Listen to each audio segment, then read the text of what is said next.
Olá, o conteúdo do livro de hoje é o livro Tragédias Gregas, de Pascoal Tirsi, com tradução de Paulo Neves.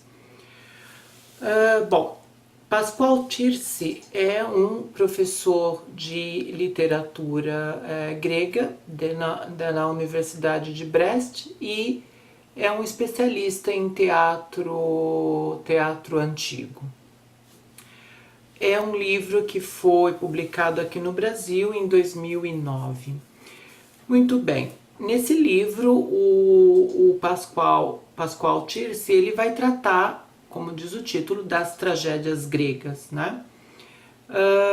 Mas ele vai tratar de uma forma que, ao meu ver, é muito original e muito instrutiva, porque ele vai fazer uma abordagem das tragédias relacionada aos mitos, né, que a gente vai ver mais à frente, e vai trazer cada tragédia, vai expor as tragédias num desenrolar cronológico, abordando os ciclos míticos. Eu achei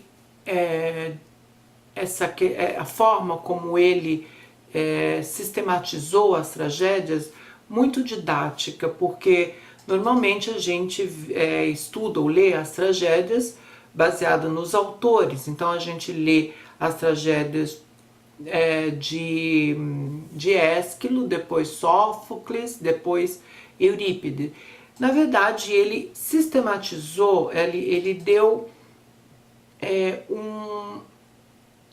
ele reuniu, digamos, essas tragédias por ciclos míticos. Mas antes, retomamos um pouquinho, vamos voltar um pouquinho.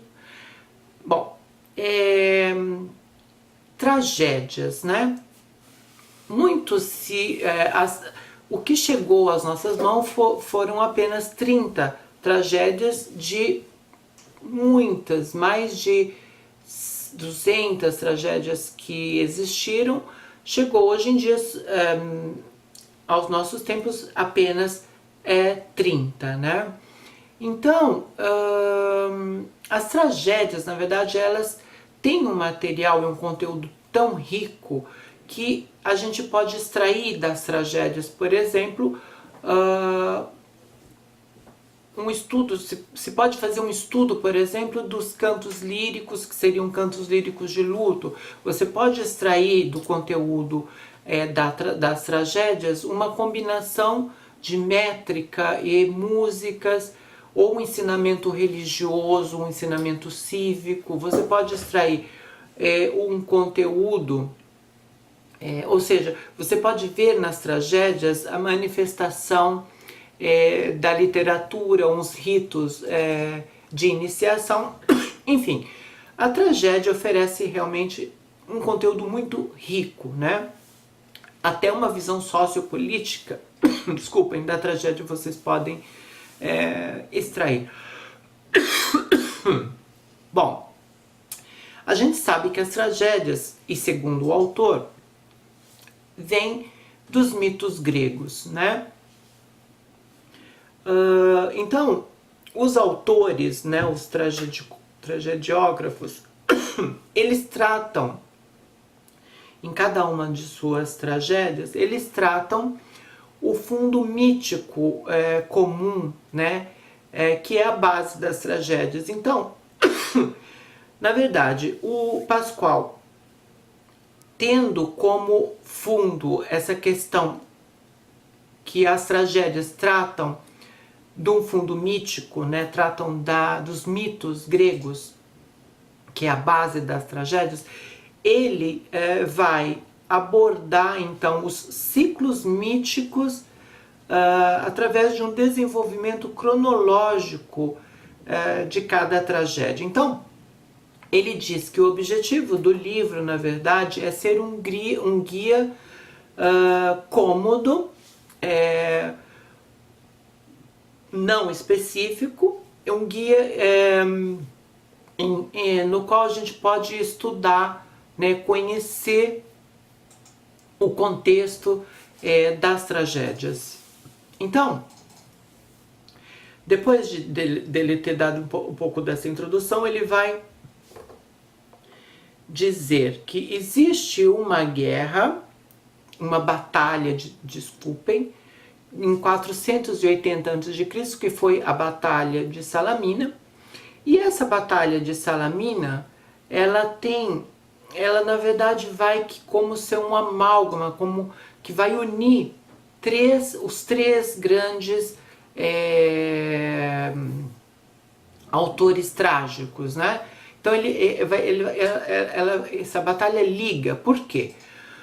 Porque quando aconteceu a Batalha de Salamina, o Ésquilo, que é o primeiro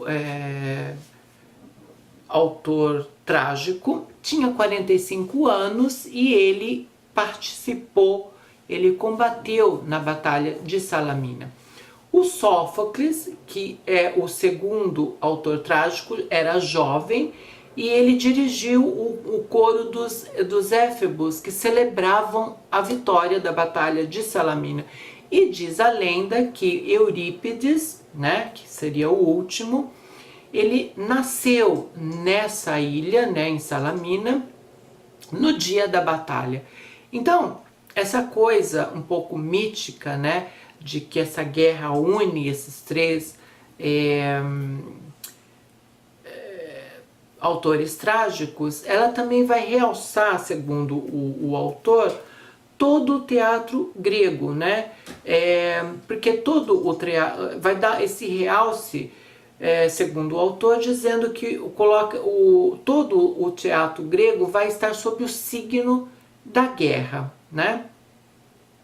Então, depois ele fala um pouquinho do número dessa... Por que chegou até nós 30, como eu disse, 30 tragédias, né? Então, essas 30 tragédias, ela é meio que uma seleção que foi feita lá na Alexandria, né, pelos eruditos alexandrinos, e os critérios que eles usaram para selecionar essas tragédias foi um critério escolar, digamos, a ligação temática dessas 30 tragédias teria, segundo ele, uma intenção pedagógica, né?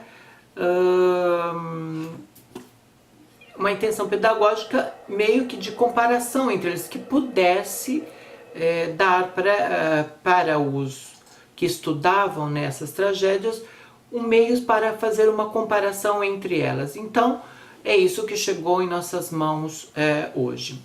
Agora, vamos falar um pouquinho da história, né, das tragédias. As tragédias têm início com um primeiro autor no século VI que se chamava Tespes. Tespes, ele foi o que inventou, digamos, a tragédia, né? Então, o que ele faz? Ele acrescenta a fala dentro da tragédia, porque ele acrescenta uma fala dentro do canto, porque antes existia os cantos ditirâmbico. O que era o canto ditirâmbico? Era um poema, né? Um poema cíclico, que era cantado, digamos, e dançado por um coro. O que faz Tespes? Ele introduz falas dentro desse canto, né? Além disso, ele também introduz um ator que vai recitar, né, essas falas e que vai dar o prólogo à tragédia e dar a narração à tragédia. Então, ele é considerado o inventor da tragédia, né? Tragédia, se você vê a etimologia da palavra em grego, quer dizer canto do bode. Bom, os concursos. Os concursos inicia-se o primeiro, digamos, concurso trágico inicia-se em 534 a.C. E ele eram realizados, esses concursos, na verdade, em duas festas religiosas, porque a tragédia grega ela eram apresentadas em festas religiosas, duas festas religiosas, para falar a verdade. A primeira festa é as Lenianas, que era feita ali no fim de janeiro, né, início de fevereiro, e a segunda era conhecida como Grandes Dionisíacas, ou Dionisíacas Urbanas, que era feita em fins de março e início de abril. Então, eram festas religiosas para celebrar o Dionísio, que era um deus da mitologia grega, que era o deus do vinho e também o deus do teatro. Por isso elas também são chamadas, as segundas grandes, aquela que era feita em fins de março e abril, eram conhecidas como Grandes Dionisíacas. Que esses concursos dramáticos, o primeiro autor de uma tragédia feito um concurso, o primeiro que participou do primeiro foi o Frínico. O Frínico, ele foi o responsável pela introdução de personagens femininos e colocar dentro das tragédias os assuntos da atualidade, ou seja, assuntos históricos, né, da história recente da Grécia, que seriam a batalha ali de Troia, esse tipo de coisa, que também depois foi deixado de lado. Bom, o que os autores apresentavam então nessas festividades, nesses concursos dramáticos ou concursos trágicos? Eles apresentavam uma tetralogia. Uma tetralogia composta de 3 tragédias e uma comédia. Bom, mas então, o que seria a tragédia, né? A tragédia, ela era composta em versos, né, com partes faladas, né, pelos atores, pelo corifeu, né, que era, no caso, um ancião, e partes líricas, né. As partes faladas, né, então, seriam os episódios, né, seriam os diálogos da tragédia, e a parte lírica cantada, né, que era feita pelo coro, né? E juntamente nessa parte lírica cantada com o coro, ela era acompanhada por um tocador de aulos. O aulos era um instrumento de sopro, como o oboé.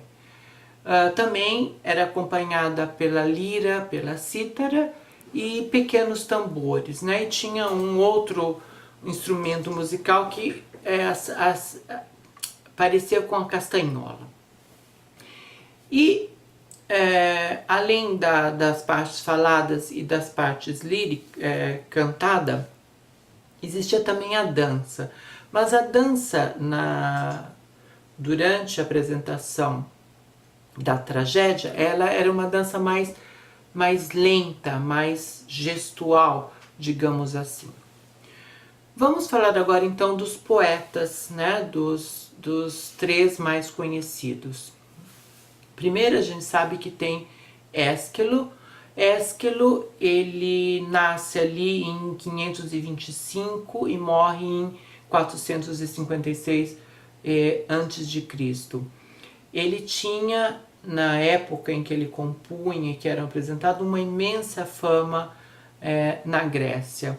Ele nasceu em Eleusis, né, ali em oeste ali de Atenas, e ele nasce na 63ª Olimpíada. Depois tem Eurípides, que nasce em 484 a.C. e morre em 406 a.C. Ele nasceu... Não, desculpa. Segundo lugar vem Sófocles, que nasce em 497 a.C. e morre em 405 a.C. Nasceu em Colono. Colono era uma pequena cidadela ali ao norte de Atenas, próximo a Atenas, na periferia, digamos, de Atenas. O Sófocles, ele compôs mais ou menos de 115 a 130 peças e a gente chegou para nós apenas 7 peças completas de Sófocles, né? E ele obteve, dizem os historiadores, ele obteve 23 ou 24 vitórias e ele nunca obteve o terceiro lugar, ou sempre em segundo ou sempre em primeiro lugar. Muito bem, e finalmente Eurípides, que nasce em 484 e morre em 406, né? E nasceu em Salamina, como a gente tinha se referido, com relação à Batalha de Salamina.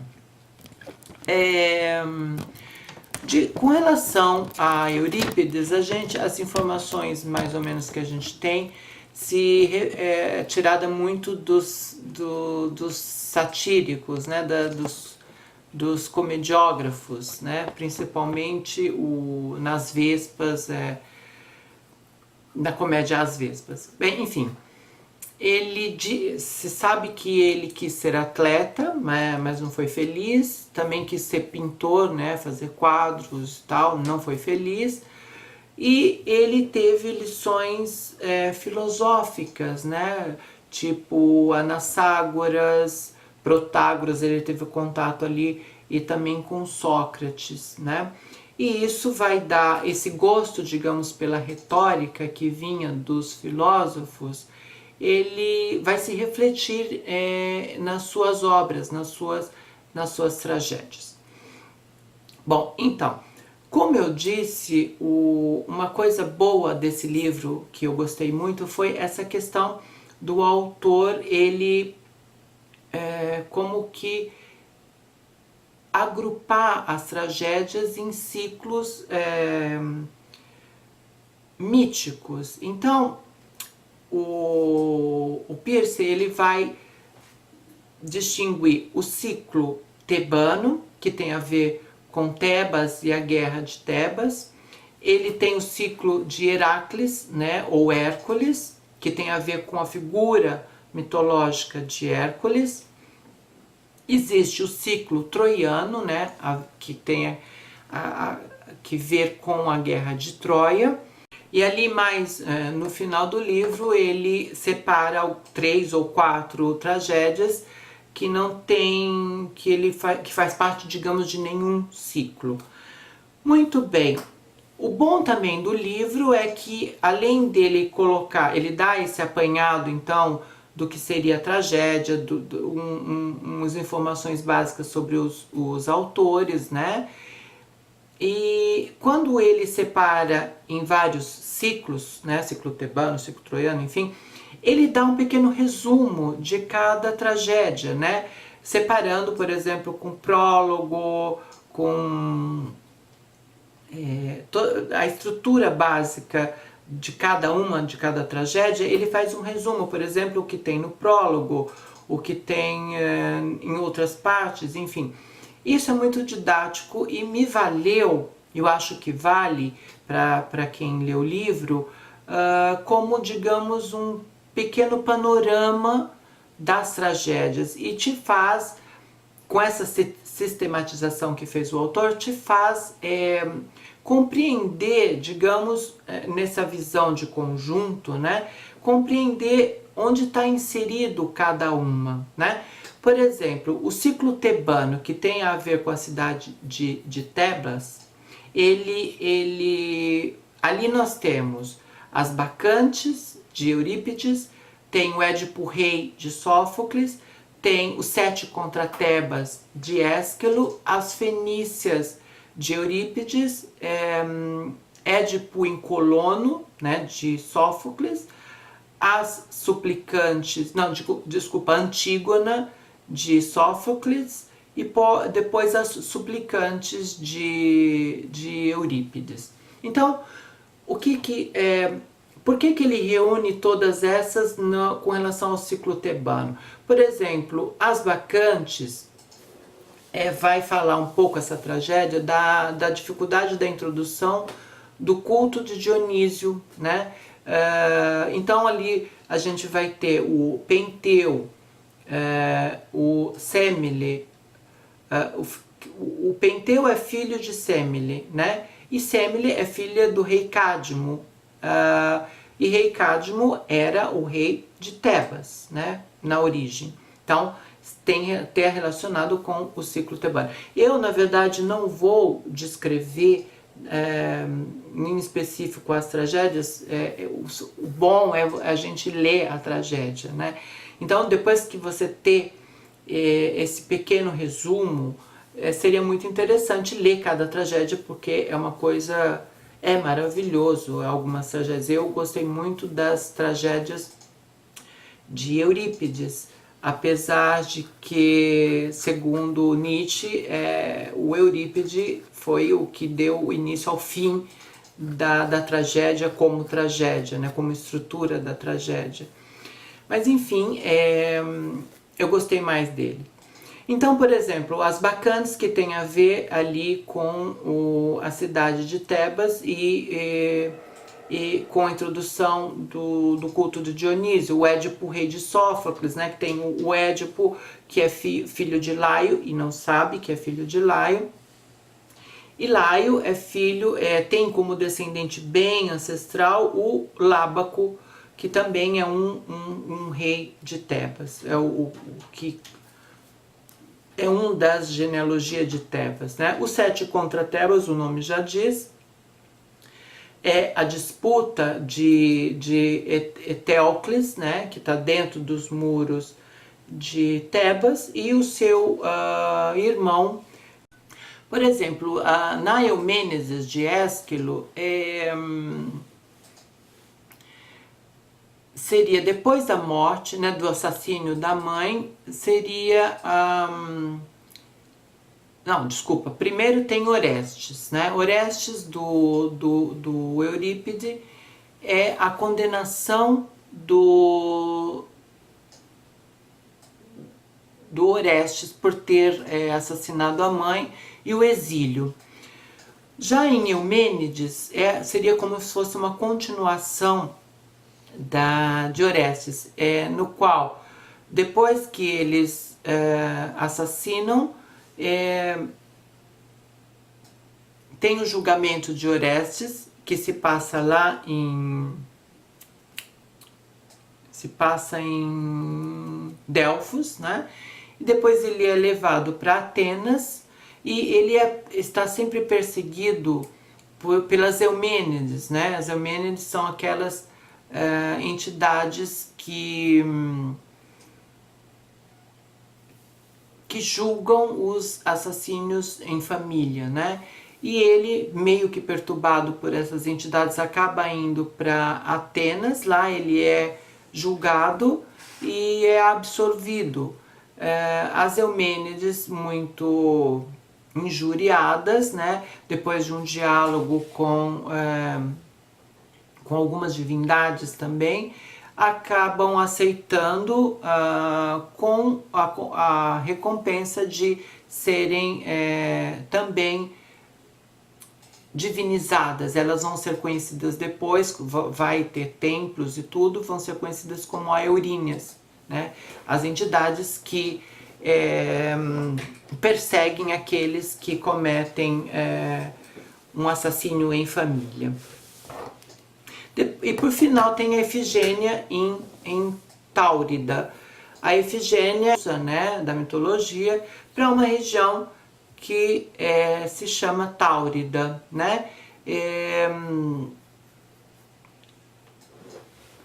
foi transportada pela deusa Artêmide. Então ela seria a sacerdotisa de Artêmide. E Efigênia em Táurida, na verdade, é o fim da maldição do Agamenon, né? De toda da família, digamos, né? Porque o irmão Orestes vai para aquela ilha, acaba que eles se reconhecem e fogem com a estátua de Ártemis, né? E isso dá o fim da maldição, né? Pelo ciclo micênio. E finalmente a gente tem o ciclo troiano, que, como o próprio nome diz, é relacionado ali com a guerra de Troia, né? Então a gente tem basicamente com o último ano da guerra, o 10º ano da guerra, né, de Troia. Então a gente tem a tragédia Resus de Eurípides, né, que usa um dos acontecimentos da Ilíada, que é ali no 10º canto, né, que o Aquiles sai à noite e tal, para tentar matar alguns soldados troianos, e o Eurípides usa esse fato da Ilíada e compôs Resus, né? Que é do canto 10. O Resus, na verdade, é o rei da Trácia, e a tragédia se baseia em que esse Resus vem com toda uma armada para ajudar os argivos. A gente tem a tragédia de Ájax e Filoctetes, né, de Sófocles, que tem a ver com a destruição com a morte de Aquiles, né, e a destruição das armas, né, de Aquiles, ou desculpa, o destino das armas de Aquiles. Se passa ali no acampamento dos gregos, né, na tenda em frente da tenda de Ajax. E Filoctetes se passa na ilha de Lemos, né, depois que os argivos deixaram Troia. A gente tem as troianas, né, que se passa, a trama se passa ali nos acampamentos dos gregos, e as troianas são as mulheres, né, e vai falar um pouco dos destinos das mulheres logo no momento da queda de Troia, né? Então, tanto é que a ação se passa na frente da tenda ali do acampamento grego. Tem Écoba, que seria o destino das mulheres de Troia depois, né, da guerra, né? Ali se passa ali no Quersoneso, que já é na Trácia, né? Logo depois que os gregos deixaram as praias de Troia. Tem Andrômeda. Andrômeda seria também o destino das mulheres de Troia já em cativeiro. Aí a gente estaria já lá na Tessália, né? Ali no Peloponeso.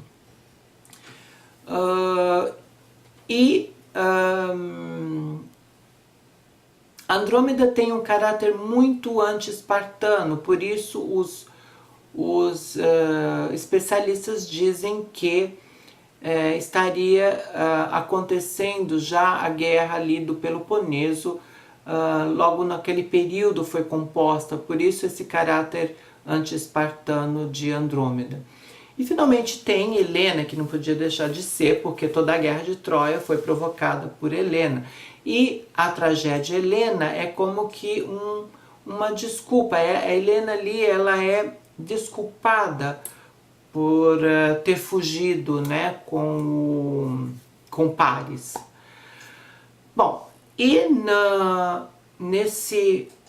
algumas tragédias, tipo Prometeu Acorrentado, né, de Ésquilo, Hipólito e Medeia, de Eurípides, não, Hipólito, Medeia e Íon, de Eurípides, e os persas de Ésquilo são tragédias que não estão ligadas diretamente a algum ciclo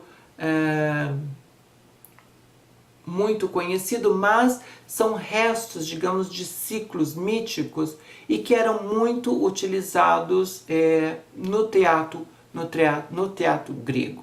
Então, Medeia é a mais conhecida, né,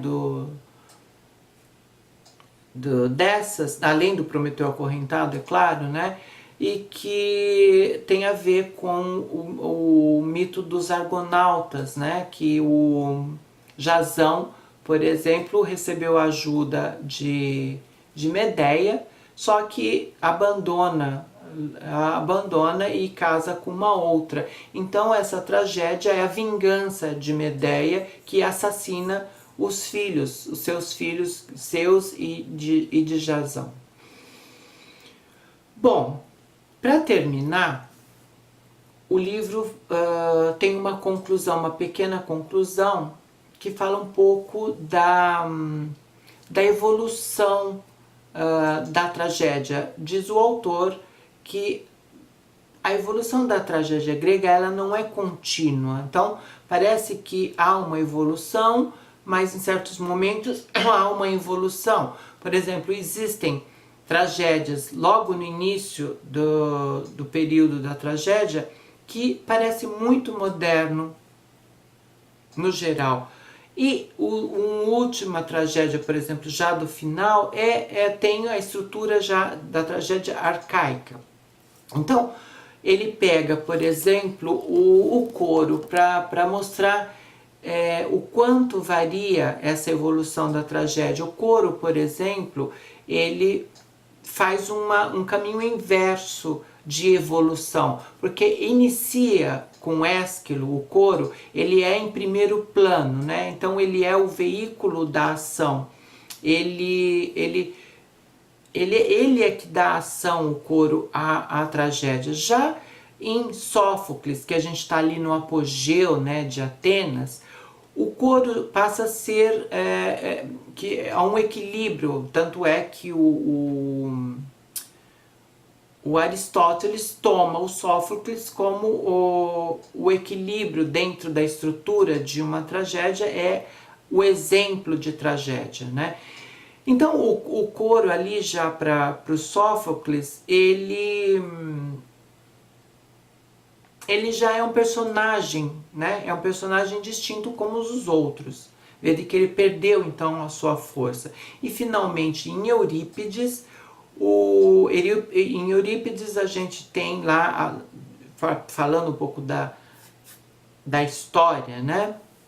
É quase o final ali da Guerra do Peloponeso, né? Já quase a derrocada de Atenas.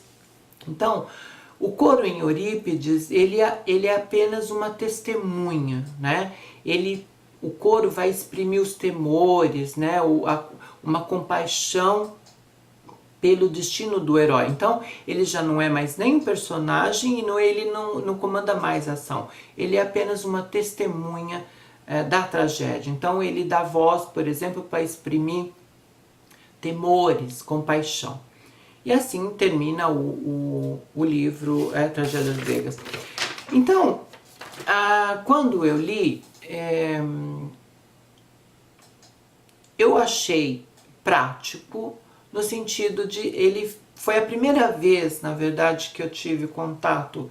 Já fazia tempo que eu queria ler algumas coisas sobre tragédia. Então, esse meu primeiro contato com esse livro do Tirsi me ajudou muito no sentido de uma panorâmica, de realmente ver o que determinada tragédia digamos, para ver que a tragédia é inserida em um certo contexto, porque a gente, por exemplo, ouve muito falar de Prometeu Acorrentado, ouve muito falar do Édipo, né, de Electra, e depois você vai ler essas tragédias, mas não tem tanto essa coisa geral, né? Essa coisa mais panorâmica. Isso me ajudou muito a contextualizar, digamos, cada tragédia. E isso é um ponto muito positivo desse livro. Vale a pena ler para você que vai iniciar a ler as tragédias. Eu depois li quase, não todas, porque são muitas, mas quase todas, eu li o conteúdo das tragédias, vale a pena também porque é maravilhoso. Mas para você ter uma ideia, uma panorâmica disso e um resumo, porque ele dá... Eu disse uma coisa muito grosseira, né, eu só dei o nome, né, e o autor, mas ele, na verdade, no livro, quando ele coloca cada ciclo de tragédias, né, ele dá um resumo da estrutura própria da tragédia e um resumo da história. Isso também é muito, vale muito porque é muito didático. Então, era isso que eu tinha para falar desse livro. E a minha impressão, isso seria para um outro vídeo, mas na verdade eu vou deixar para vocês lerem, eu não vou fazer o vídeo das tragédias, mas quando vocês leem, eu tive uma impressão dessa coisa de assassínio, de assassinar o pai, né, dos oráculos dizer que você tem que sacrificar a filha e tal. Tudo bem, isso faz parte de uma mitologia, mas você vê também na Bíblia, né? Na Bíblia, quando Abraão, por exemplo, o Deus pede para ele sacrificar o filho, mas na verdade ele leva até o lugar do sacrifício, mas acaba no último momento não o sacrifica. Eu me pergunto, mesmo que seja mitos, mas os mitos sempre se baseiam em uma certa realidade. Então, quando eu lia, depois de ter lido algumas, eu me perguntava se, na verdade, aquele povo daquela época, se eles realmente não faziam esse tipo de coisa, né? Por exemplo, se de repente, na realidade, digamos, né? Estou falando da Grécia arcaica, né? Da Grécia mitológica, micênica, se realmente eles não sacrificavam, né?